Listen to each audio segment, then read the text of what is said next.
Ladies and gentlemen, family and friends, scholars and dignitaries, welcome to another episode. Welcome to my world.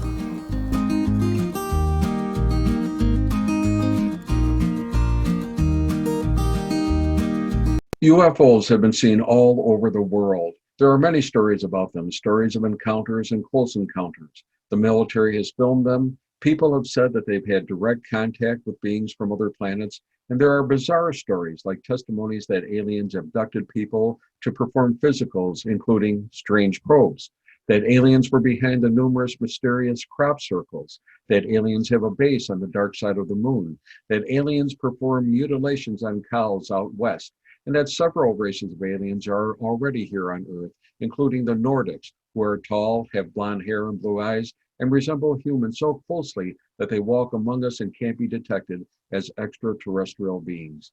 Well, I want to share with you one of the strangest stories I've ever heard, a stranger at the Pentagon. And I became so fascinated with it that I just had to go out and I had to buy the book. Enter Dr. Frank Stranges. Dr. Stranges was born in New York. He held degrees in theology, psychology, and criminality. He was a practicing minister and chaplain. He also became fascinated on the subject of UFOs and began seriously studying UFOs decades ago. Dr. Stranges reported that he was introduced to an alien by the name of Valiant Thor, who presented himself as being from the planet Venus. Now, right away, I thought that was interesting. Most scientists are looking for life on Mars, and no respectable scientist had ever mentioned Venus as a planet capable of sustaining life. It was thought that because of the extreme temperatures, the greenhouse effect, and the chemical composition of the atmosphere and harsh environment, that the possibility of its sustaining life was non-existent. But here appears Valiant Thor, humanoid in every fashion, as were the other aliens accompanying him, and he could pass as human in every situation. Dr. Stranges said that they also had powers of telemetry as well as advanced technology far beyond human capacity. Frank said in his book that he was on his guard for a fake, a fraud, but in walked a man about 6 feet tall, perhaps 185 pounds, brown wavy hair with brown eyes. His complexion appeared normal and slightly tanned. It was as though he looked straight through Frank, and with a warm smile, he extended his hand and greeted Frank by name. But Frank said that there was one substantial difference with Valiant. He had no fingerprints. Then Frank said Val's genuineness astonished him, and quickly he understood.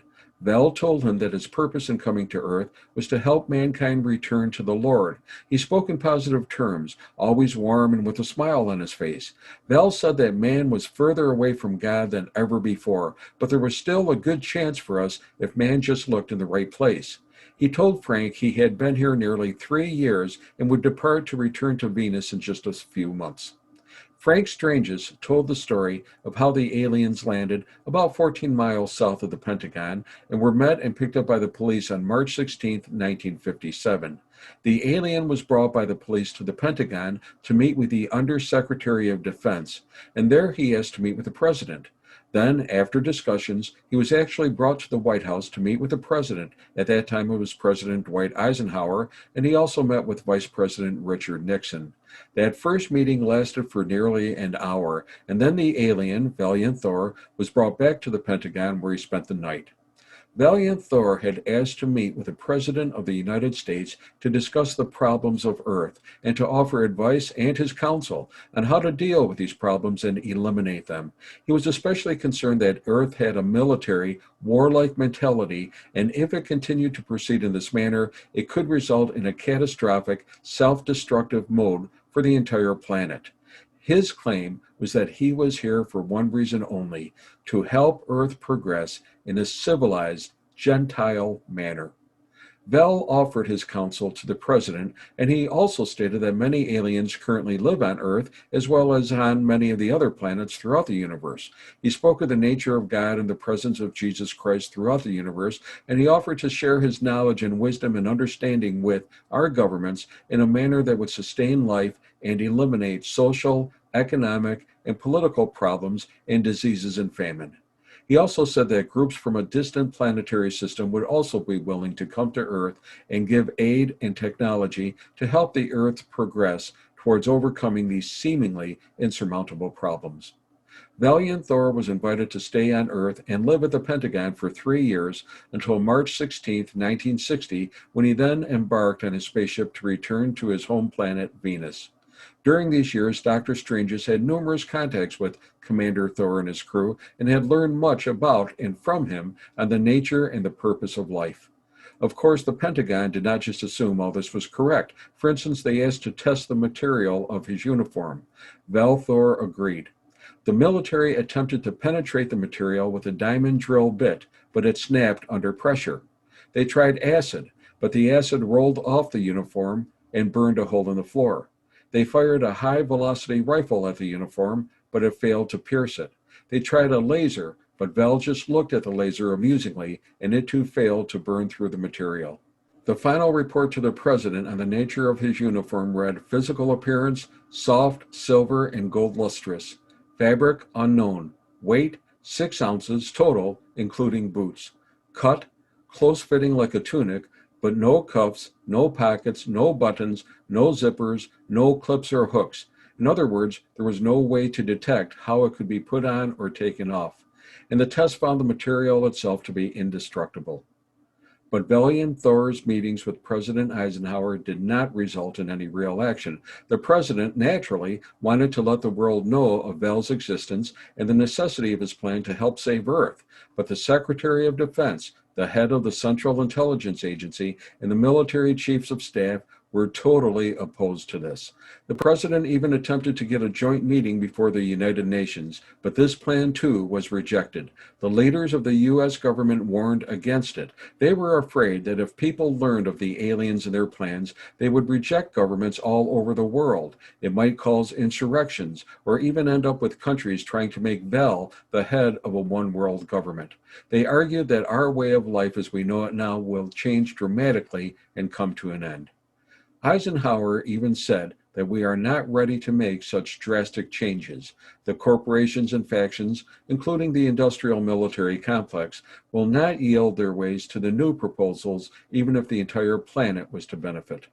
Nixon, the vice president, at one point intervened and insisted to the White House advisors that it was the decision of the president to make the choice, but he was vetoed even without a chance to complete his statements. There were others who knew about Val Thor, his spacecraft and his colleagues, and his meetings and mission, but they were hit with rigid regulations and non-disclosure statements with stiff penalties if they had revealed Val's presence. And even one major newscaster, who inadvertently learned of his visit through one of his paid informants, was silenced by the CIA, which has consistently disclaimed all knowledge concerning UFOs. On March 16, 1960, Val dematerialized from the Pentagon and arrived at his ship and departed from Earth in his mission. He went to the outskirts of Alexandria, Virginia, where his spaceship, the Victor I, and his crew awaited his arrival. Interestingly, people witnessed his craft rise slowly, and they stopped and pointed excitedly in that direction. Others stood motionless, transfixed by the sight. Air Force jets were even scrambled, but the spacecraft used their force field, and the planes were unable to see the craft and darted right past it. Even ground radar lost them on their equipment. It was subsequently reported that Val Thor returned to Venus and advised the Interplanetary Council of Central Control about the results of his Earth visit, including the failure of the leaders of the United States to take him up on his offer of advice and assistance to the human family.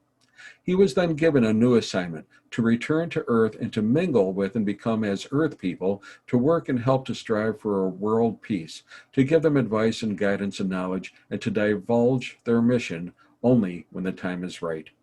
Dr. Strange has said that corporations, governments, and bankers and stock shareholders feel that they will all have something great to lose if we, the people, change our military, economic, and governmental systems from the status quo. They do not just fear it, but believe they have so much to lose, they despise and fight it. It was reported by Dr. Strange's that Val Thor continues with his mission on Earth to help our planet survive and evolve and to prevent our civilization from being the cause of chaos and destruction through needless wars. Perhaps one day the government will release the files concerning the visits by Valiant Thor. More importantly, Perhaps someday they will release the entire manual he presented to President Eisenhower that showed the way for the Earth to achieve peace, health, and prosperity. Only time will tell.